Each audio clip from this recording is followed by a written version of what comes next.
Arab executive caught African, Maid protecting his Down syndrome son. What happens next will impress you. In the glittering towers of Dubai, where power and fortune often overshadow humanity, one of the wealthiest Arab executives discovers a moment that money could never buy.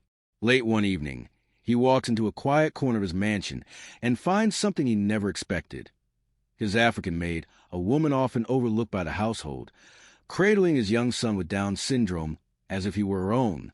The boy, often hidden away by the family's shame and feared judgment, is suddenly at the center of an act of pure love and protection.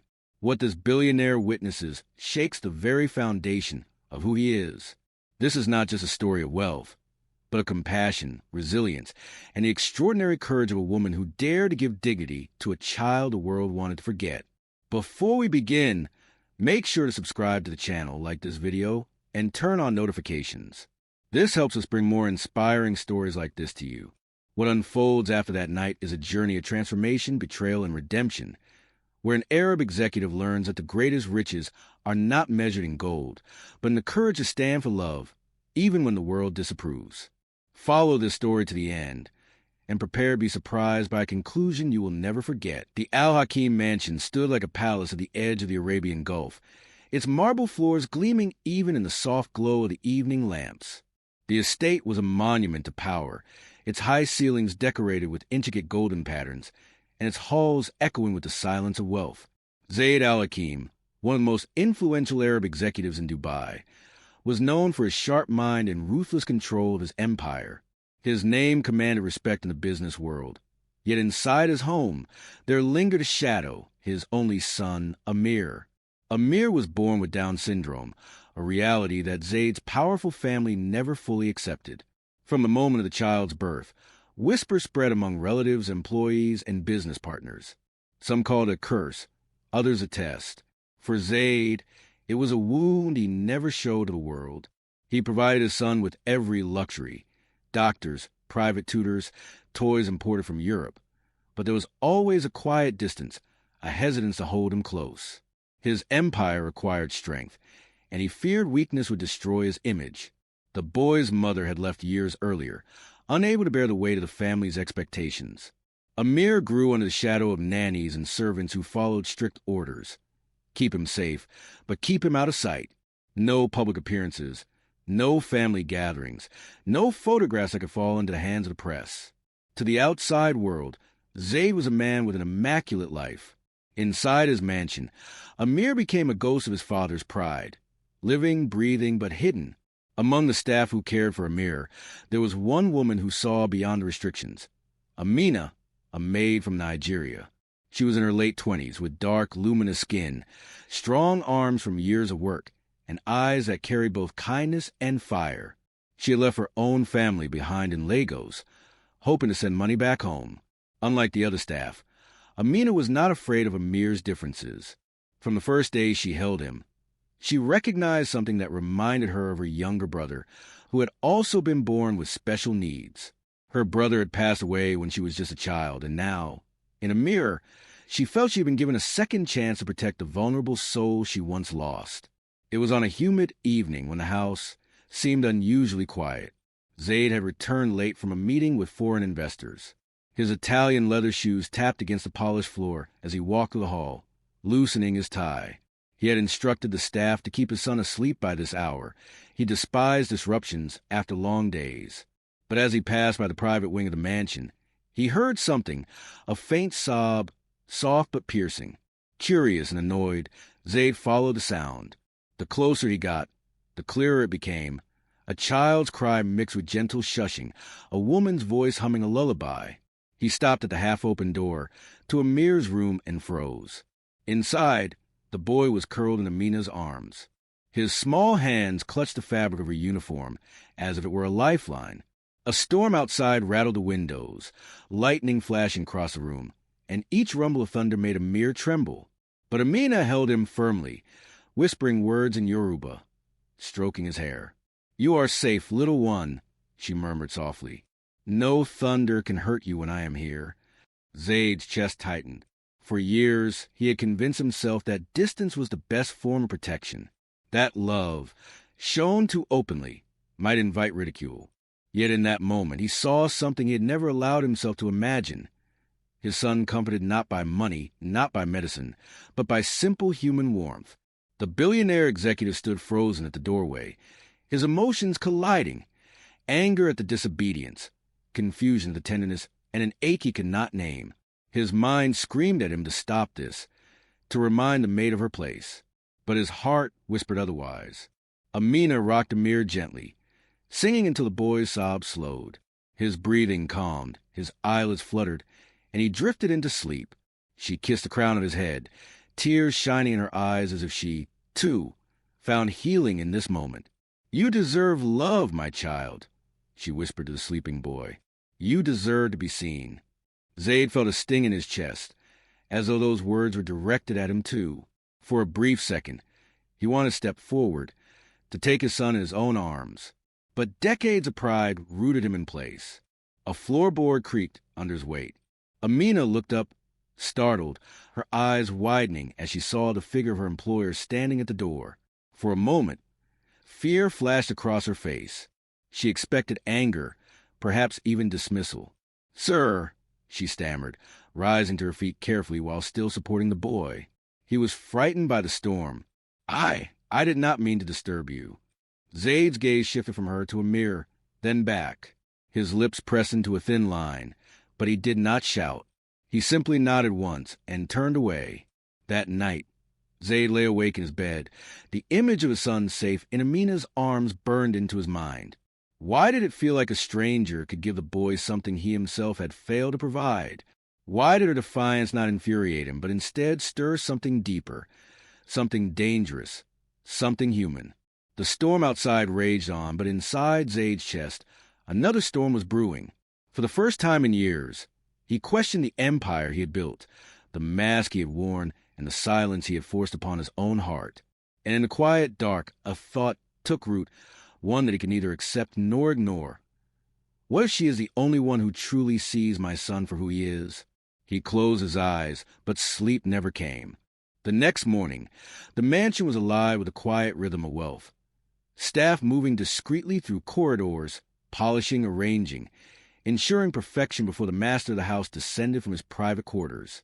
But Zaid al-Hakim was not himself. He sat at the edge of his massive bed, his thoughts heavy, his gaze fixed on nothing. He had been awake for hours, haunted by the image of his son nestled in the maid's arms. He had seen many things in boardrooms and battlefields of business, betrayal, greed, ambition. But what he witnessed last night was different. It was disarming, vulnerable, a reminder that despite his billions, there were things he could not purchase. The simplicity of unconditional love. By the time he finally rose, dressed, and walked into the grand dining hall, his staff avoided his eyes. They knew when their employer was restless. Amina, however, was already there, silently laying out plates of fresh fruit for Amir. The boy sat at the table, his legs too short to touch the floor, humming softly to himself. Amina's hand lingered on his shoulder as she encouraged him to eat. Zaid paused in the doorway, unnoticed for a moment, watching. Amir looked up at her, his mouth forming a crooked smile that reached his almond-shaped eyes. Amina smiled back warmly, speaking to him as though he were no different from any other child. "Try the melon, Amir," she said. "It is sweet today." The boy giggled. Obeying, juice dribbled down his chin, and she wiped it gently with a napkin. Zaid cleared his throat, and the room stiffened. Amina straightened immediately, bowing her head slightly. "Good morning, sir," she said quickly, her voice tight with caution. "Good morning," Zaid replied, his tone even, though his eyes betrayed a storm. He took his seat at the head of the table, watching his son as though trying to see something he had missed for years. Amir was not a burden in that moment. He was simply alive. And somehow, this woman had brought out a light in him that Zaid had failed to ignite. The silence was broken when Amir, braver than anyone in the room, turned to his father. "Baba," he said softly, holding out a piece of melon as an offering. Zaid blinked, his chest tightening at the word. Amir rarely spoke directly to him. The staff usually guided the boy away, fearful of displeasing the master. But now, the boy's hand reached toward him, innocent and trusting. Slowly, awkwardly, Zaid leaned forward and accepted the piece of fruit. He placed it in his mouth, chewing without expression, but inside something cracked open. Amir's face lit up as though he had achieved something monumental. He laughed and clapped, delighted that his father had taken what he offered. Zaid swallowed hard, his eyes flicking to Amina. She had seen it too, the joy on the boy's face, the softening in the father's heart. A moment of connection, so small yet so profound. Later that day, Zaid summoned her to his private office. The room was intimidating, with dark shelves lined with books on finance and politics, and massive windows overlooking the glittering skyline. Amina stood nervously near the desk, wringing her hands in the folds of her uniform. "You broke my rules last night," Zaid said coldly, his deep voice echoing in the room. "You know Amir is to be kept quiet during the evenings." Her eyes widened. "Yes, sir. I only wish to calm him. The storm frightened him, and—" "You defied me," he cut her off, his gaze sharp. "Do you know what happens to staff who disobey in this house?" Fear flickered across her face, but she did not lower her head completely. Her voice trembled but held firm. "I know, sir, but I would do it again." Amir needed someone to hold him. The audacity stunned him. Most of his employees would have begged for forgiveness, offered excuses, promised never to repeat their mistake. But this woman stood there, trembling but resolute, willing to risk her livelihood for his son. "Why?" Zaid asked finally, his voice softened now, though it carried an edge. "Why do you care so much for him? He is not your child." Amina swallowed, her eyes glistening. "Because I once had a brother like Amir. He did not live long. People mocked him, rejected him. Even my own father turned away. But he taught me that every soul is a gift. When I see Amir, I see the love I could not give my brother. I cannot let him feel unloved, sir. Not when I am here." Her words pierced him like a blade. Zaid leaned back in his chair, staring at her as if seeing her for the first time, not just as a maid, but as a human being carrying her own scars. "You speak boldly," he murmured. "Because it is the truth," she replied quietly. Silence fell between them, heavy and charged. For the first time in years, someone had dared to challenge him not with arrogance but with sincerity. Finally, Zaid exhaled. "You may continue to watch over Amir," he said at last, "but you will answer directly to me from now on." Her heart skipped. "Yes, sir."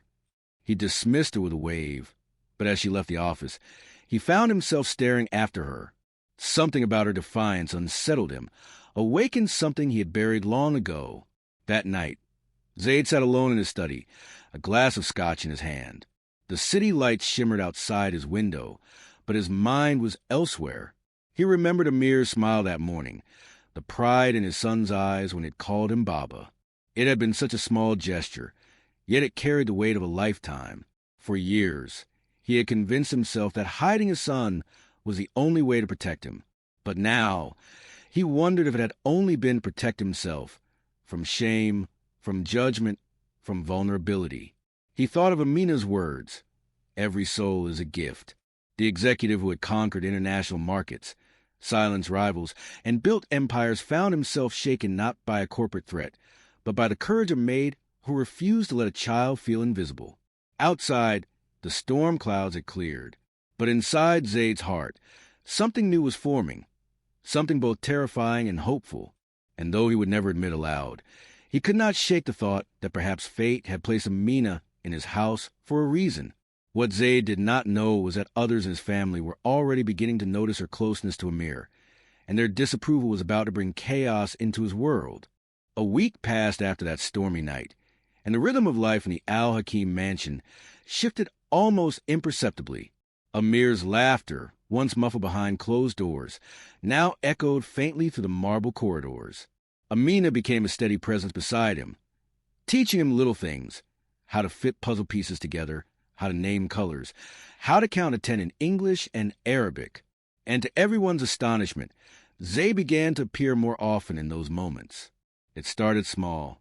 He would stand at the doorway as his son built blocks on the carpet, watching quietly while Amina guided his hands.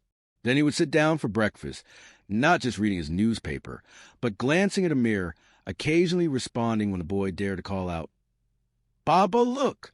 These were small cracks in the fortress Zaid had built around himself. But not everyone welcomed these changes. Samira, Zaid's elder sister, had been visiting more often. She was elegant, sharp, and known among the extended family as the guardian of the Al-Hakim reputation. She noticed immediately how close Amir and Amina had become, and how Zaid's walls were beginning to crumble. At a family luncheon, Samira raised her concern. The dining table was long, filled with relatives and advisors, the air heavy with expensive perfumes and the clink of fine silverware. Amir sat beside Amina, shyly eating from his plate. Zaid was at the head, unusually attentive. "Brother," Samira said smoothly, her tone wrapped in false sweetness. The staff seemed unusually involved these days. One could almost mistake them for family. Her eyes flicked toward Amina, then back to Zaid. The room grew tense. Amir dropped his spoon and looked at his aunt with wide, confused eyes. Amina lowered her gaze but squeezed his hand beneath the table. Zaid's jaw tightened. "Amina ensures Amir is cared for," he said curtly. "There is no harm in that." Samira gave a thin smile. "Perhaps, but appearances matter. People talk. You of all men should know how dangerous whispers can be in our circles." The warning hung in the air, a subtle dagger cloaked in family concern. Later that evening, Zaid found himself pacing his office, her words echoing in his head. He had built his empire on reputation, on being untouchable. If his son's condition became gossip, if his closeness to a maid became scandal, it could unravel everything. But the memory of Amir's laughter, of the boy calling him Baba, clashed violently with the fear of shame. The tension reached a breaking point 3 days later. Amir was playing the garden, a rare treat now that Zaid allowed him to enjoy the outdoors. The boy chased after butterflies, his laughter bright against the sound of fountains. Amina followed closely, her eyes never leaving him. But in a flash it happened. Amir, excited, ran too close to the reflecting pool. His small feet slipped on the wet stone, and he tumbled into the shallow water with a cry. "Amir!" Amina shouted, leaping forward. She waited and instantly, pulling him up as he coughed and flailed. She pressed him to her chest, whispering calming words, ignoring that her uniform was soaked through. What neither of them noticed was the gardener's apprentice, a young man with a phone in his hand. He had filmed the entire moment. The boy's fall, the frantic rescue, the sight of the African maid holding the billionaire's son like a mother. By nightfall, the video had left the walls of the mansion. It spread first among the staff, then to acquaintances, and soon it landed where Zaid dreaded most, the hands of Nabil, one of his fiercest business rivals. At a board meeting the following day, Zaid walked into a room of stone faces. His partners, men in immaculate suits, slid a tablet across the table. The screen replayed the shaky footage. Amir splashing into the water, Amina rushing to save him, her arms wrapped protectively around him as if the boy were her own. Nabil leaned back, his smile razor-sharp. "Touching," he drawled, "but quite inappropriate, wouldn't you say? A maid embracing the heir of Al-Hakim, and so publicly at that." Zaid's face darkened. "She saved my son's life, or endangered his reputation." Nabil countered smoothly. "Imagine what investors will say. They'll question your judgment, your stability. They'll ask if the great Zaid Al-Hakim has lost his control." Murmurs rippled around the table. Some eyes showed sympathy, others doubt. The weight of judgment pressed hard on Zaid's shoulders. He slammed his hand on the table, silencing them. "Amir is my son, and anyone who mocks a protection mocks me. Remember that." His voice cut through the room like a blade, and for a moment no one dared to speak. But when he returned home that night, the storm inside him raged hotter than ever. Amina stood in the hall, Amir clinging to her leg. She looked at him with worry. "Sir, Enough," Zaid barked, though his anger was not truly for her. "Do you know what you've done? Your face, your arms around him. They've turned my son into gossip." Tears welled in her eyes, but she did not flinch. "Would you rather he had drowned?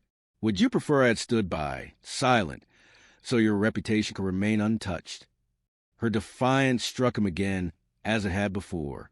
He turned away, unable to answer. That night, as Amir slept soundly in his bed, Amina sat outside his room, silent tears running down her face. She feared not for herself but for the child who might now be punished for simply existing. And in his study, Zayd poured himself another drink, staring at the city's skyline while his empire trembled beneath whispers. The question echoed louder than any storm. Was he willing to sacrifice his son's dignity to protect his empire, or would he finally choose love over fear? The whispers did not fade. In fact, they grew louder. Within days of the video's quiet spread through business circles, Zayd began to notice changes. Some of his partners hesitated before shaking his hand. Others sent polite but cautious messages about concerns for the future of the company. A once ironclad empire now trembled beneath invisible blows, not from financial collapse, but from gossip about his son and the maid who dared to hold him. For Zayd, every whisper was a knife.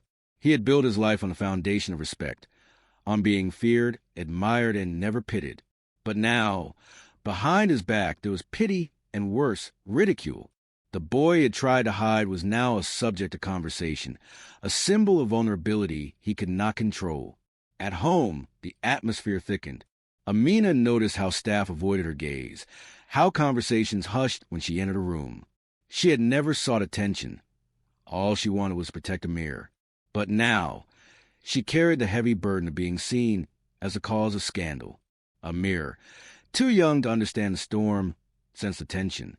He clung to Amina more often, hiding his face on her shoulder when strangers visited the mansion. To him, she was his anchor in a world that seemed filled with shadows.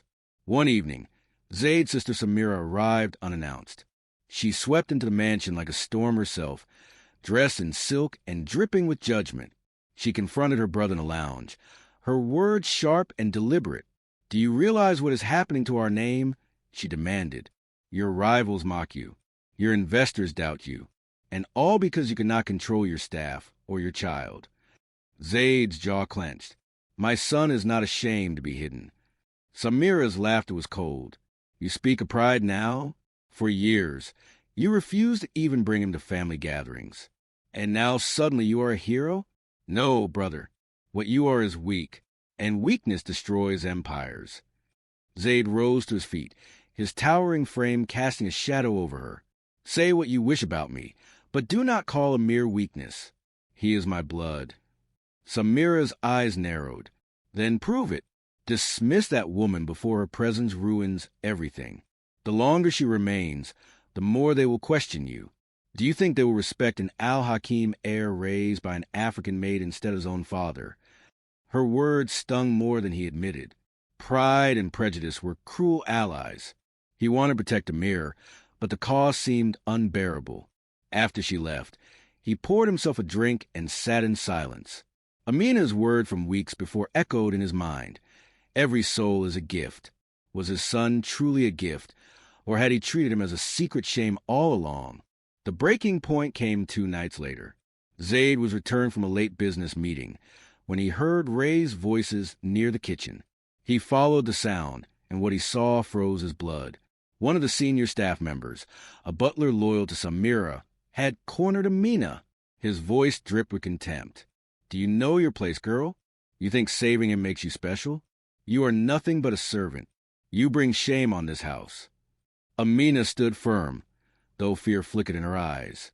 "I only care for the boy," she replied softly. The man sneered. "Care? Or are you trying to climb? Do you think you can become more than you are?" Before she could answer, Amir's cry cut through the air.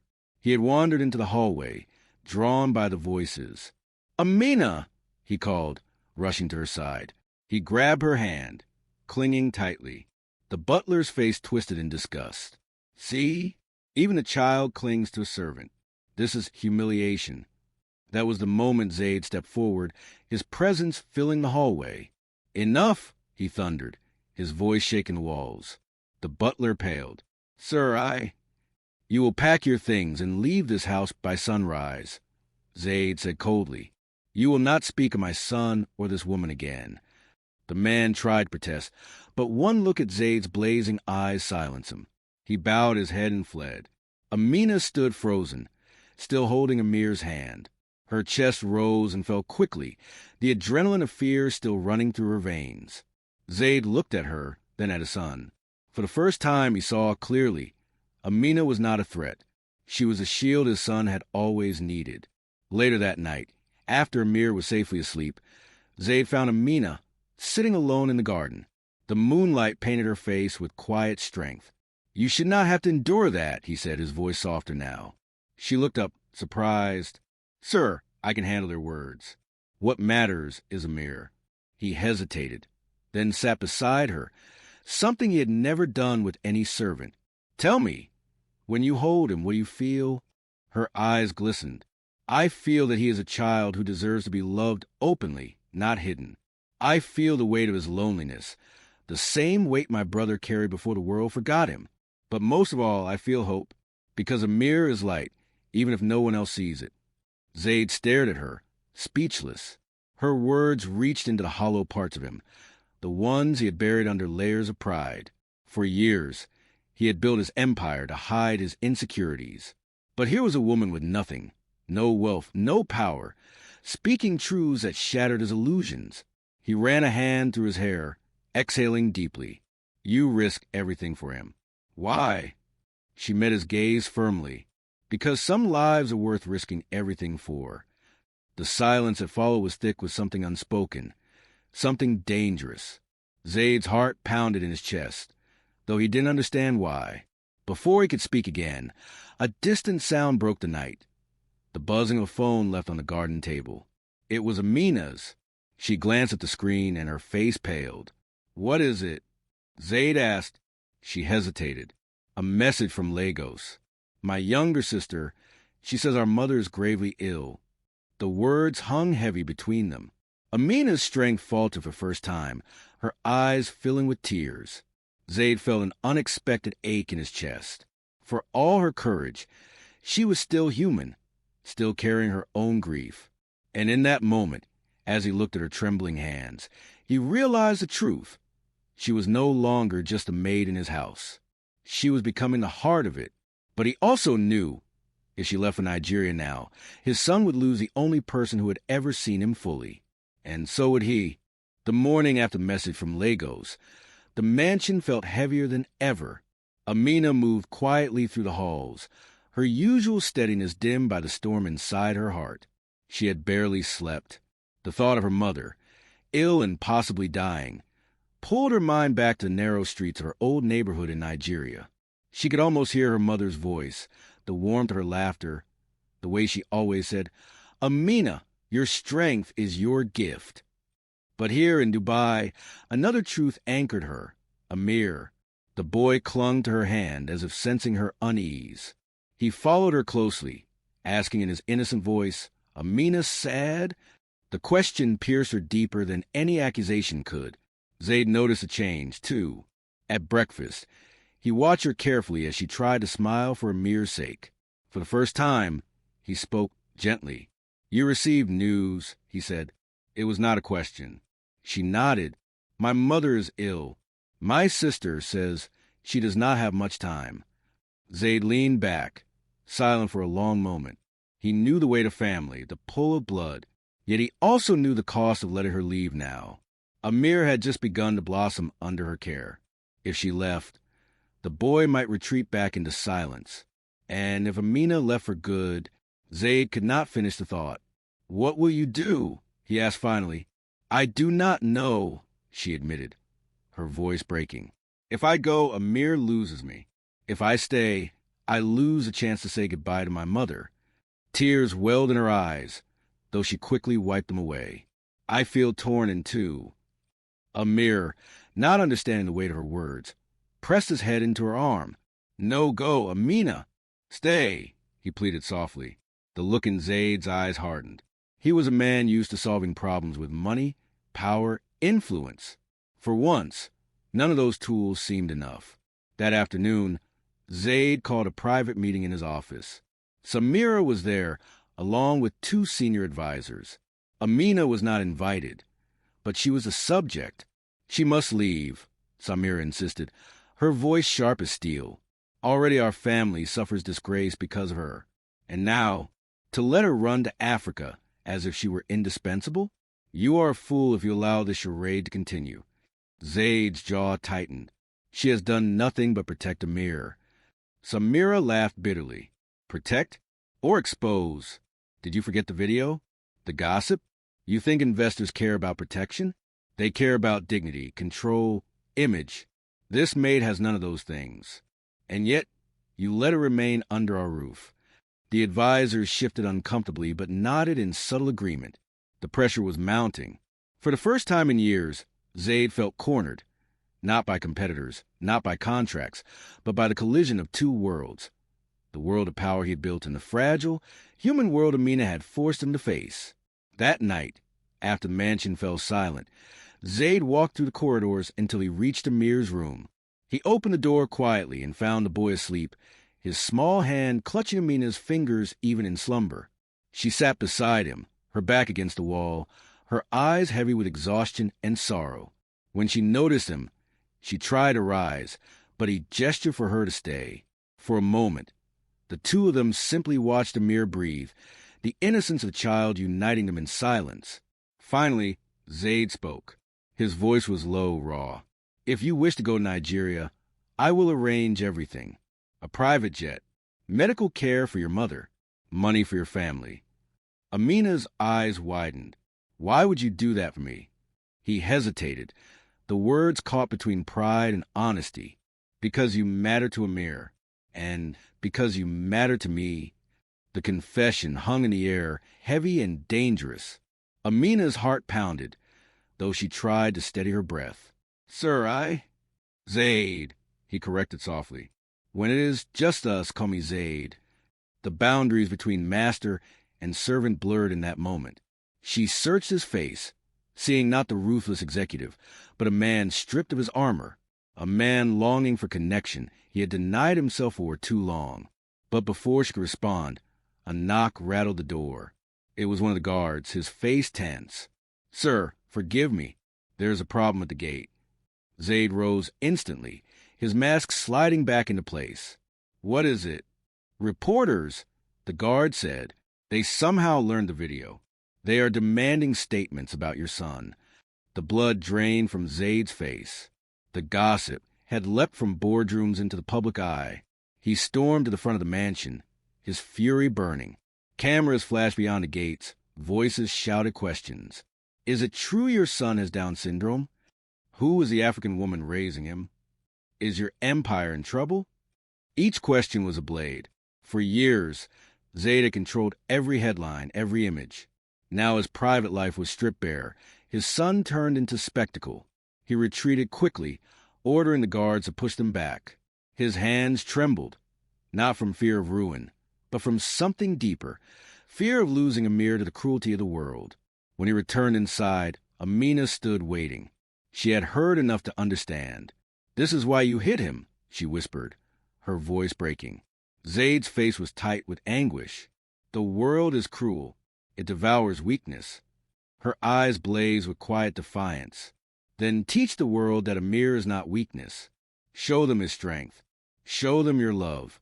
Hiding him will only teach him to be ashamed. Her words cut him open. He wanted to believe her. He wanted to stand tall and declare Amir his pride. But decades of fear clawed at him. And then Amir appeared, rubbing his sleepy eyes. He looked between them, sensing the tension. Baba, he asked softly. Why people outside shout? Zaid's throat tightened. For the first time, he could not lie. He knelt, pulling his son close. Because they do not understand you, Amir, but they will. Amir's arms wrapped around his father's neck, small but strong. Zaid closed his eyes, the weight of the boy's embrace heavier than any empire he had ever built. Behind them, Amina watched, tears streaming down her face. She knew this was the beginning of something neither of them could turn back from. The world now knew Amir existed. The choice was no longer whether to hide him, but whether Zaid had the courage to fight for him. And though enemies circled, though his empire trembled, Zaid felt something rise in his chest that he had not felt in years. Not fear, not shame, hope. The days after the reporters stormed the mansion gates felt like an endless trial. Zayd al-Hakim's name, once synonymous with power and untouchable prestige, now appeared across headlines with a different tone. Some articles dripped with scandal. Arab executive hides son with Down syndrome. Others struck softer chords. The hidden heir of al-Hakim. The video of Amir's fall into the pool, saved by the African Maid, replayed across the internet with millions of views. The empire shook, but the world had finally seen Amir, not as a secret, but as a child. And more importantly, the world had seen the love of the woman who protected him. Inside the mansion, Zayd wrestled with sleepless nights. His advisors urged him to act quickly. Some demanded that he disown the maid and silence the story with legal threats. Others suggested sending Amir away to a private retreat, out of sight again. Each solution felt like poison in his veins. One evening, Amina entered his study uninvited. He looked up, startled, but she walked toward him with steady resolve. "You cannot silence this," she said firmly. "You can only face it." He wanted to argue, to command, but something in her eyes disarmed him. "And if I face it," he asked bitterly, "what then?" "The world devours weakness. They will mock him. They will mock me." "They will not mock you," she countered, her voice trembling but strong. "They will see the truth. That Amir is not weakness, but strength. That love is not shame, but honor." Her words dug into his chest, deeper than the claws of fear. He thought of Amir's laugh, of the boy's small hand offering him a piece of melon, of the way his son called him Baba with innocent pride. And he realized that all these years he had feared ridicule. He had missed the chance to embrace the greatest gift he had ever been given. That night he made his choice. The following week, Zayd called for a press conference. It would be held in the grand hall of his company's headquarters, where for years he had announced mergers, victories, and expansions. But this time, the announcement was not about profit. It was about truth. When the day arrived, cameras filled the hall. Journalists from every corner of the world waited, their pens ready, their lenses focused. Whispers buzzed like electricity. They expected denial, a carefully crafted lie, maybe even a scapegoat. But when the curtains parted, Zayd walked in holding Amir's hand. The room gasped. For a moment, silence reigned. Amir looked small against a sea of flashing cameras. But he stood close to his father, his other hand clutching a puzzle piece he had insisted on bringing. Zayd stopped at the podium, his towering figure straight, his son at his side. His voice, when it came, was steady. "This is my son, Amir," he began. "For too long, I allowed fear to dictate how I raise him. I hid him, not because of who he is, but because of who I am, because I cared more about my pride than his dignity. That ends today." Gasps rippled through the crowd. Cameras clicked furiously. Amir, sensing the way of the moment, pressed closer to his father's leg. Zayd placed a protective hand on his son's shoulder. "Amir has Down syndrome, and he is not a curse.